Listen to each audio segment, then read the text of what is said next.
في مشوار كل ممثل هتلاقي شخصية نجحت له مع الجمهور، وعشان الممثل يستغل نجاحها أكتر وأكتر بيحلبها وبيظهر بيها بعد كده في كذا عمل فني. والأمثلة على كده كتير. عندك أحمد آدم في القرموطي اللي من كتر إفلاسه الفني ما كانش لاقي شخصية تاني يقدمها غير دي، ومحمد سعد في الليمبي. مفيش شك إن شخصية الليمبي كانت ناجحة من أول ظهور ليها في السينما، لكن النجاح ده بدأ يخفت، ومعاه بدأ بريق محمد سعد يقل لحد ما بعد خالص عن الكوميديا. بعكس أحمد آدم ومحمد سعد، أحمد مكي في بداية مشواره الفني نجحت له 3 شخصيات وقرر إنه يحلبها مع الجمهور. أول شخصية معانا هي شخصية هيثم دبور. بداية ظهور الشخصية دي كانت في مسلسل تامر وشوقية. بعد كده مكي قدمها تاني في فيلم مرجان أحمد مرجان مع عادل إمام، وكانت آخر مرة قدمها كانت في أول فيلم من بطولته اتش دبور، واللي بسببه حصل مشاكل بينه وبين عمرو سمير عاطف على الحقوق الفكرية للشخصية. غلطة اتش دبور ميكي ما بيتعلمش منها وبيقرر انه يقع في نفس الغلطة تاني مع شخصية حزلقوم. بداية ظهور الشخصية دي كانت في سنة 2010 بفيلم لا تراجع ولا استسلام، وقدر حزلقوم انه يحقق نجاح كبير مع الناس بشخصيته غريبة الأطوار. ومع النجاح ده ميكي بيطمع أكتر في النجاح وبيقدم الشخصية تاني في فيلم سيما علي بابا. بس على عكس المرة اللي فاتت، شخصية حزلقوم المرة دي كان تقديمها باهت جدا، وفشلت انها تقدم كوميديا حلوة الناس تضحك عليها. والحمد لله أحمد مكي اتعلم من غلطته بعد فشل سيما علي بابا، وقرر إنه ما يقدمش حزلقوم تاني على السينما، وراح قدمه في المسرح في إيه يا نجم. زي ما بيقولوا التالتة تابتة، ميكي عمل نفس الغلطة مع شخصية الكبير. بداية ظهور الشخصية دي كانت في فيلم طير انت، ومن بعدها قدمها ميكي في مسلسل مستقل ليها. في سنة 2010 حقق مسلسل الكبير نجاح طاغي، لكن النجاح ده مش إيجابي لميكي، ده كان سلبي، لأن شخصية الكبير هتفضل هي نقطة الضعف اللي ميكي مش عارف يلاقي لها أي علاج لحد النهاردة.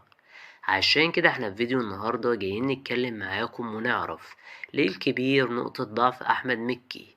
بس الأول يا صاحبي قبل ما أكمل كلامي، ياريت يا صاحبي تكون جهزت كوباية الشاي، لأن المشخصاتي هيبدأ الحكاية. الحكاية بتبدأ في سنة 2010. أحمد مكي بيقدم مسلسل الكبير، ومع أول عرض الحلقة الأولى الجمهور كله بينبهر بالكوميديا المختلفة الموجودة في المسلسل ورسم عالم المزاريطة بالشخصيات الغريبة اللي فيه، بداية من شخصية الكبير بشنبه وحواجبه دول لحد جوني وهاجرس وهدية وغيرها من الشخصيات اللي الجمهور اتعلق بيها في أول جزء.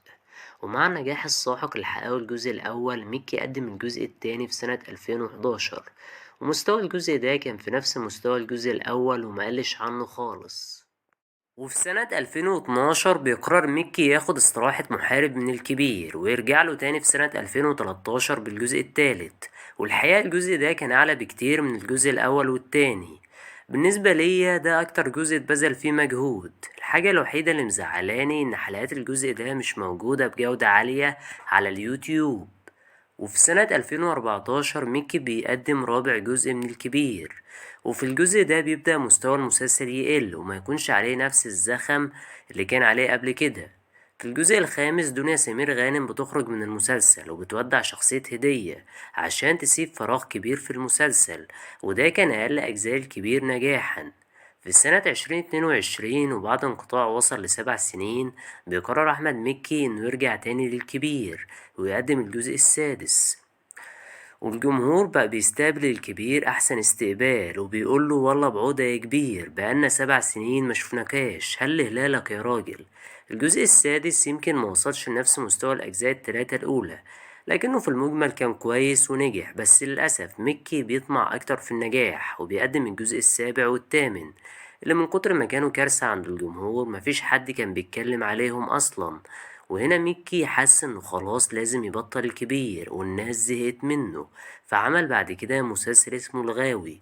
بس للأسف الغاوي برضه منجحش، ومن الواضح كده ان احمد مكي مش هيخرج برا عباية الكبير ولا هيعرف ينجح براها، وهتفضل الشخصية دي نقطة ضعفه.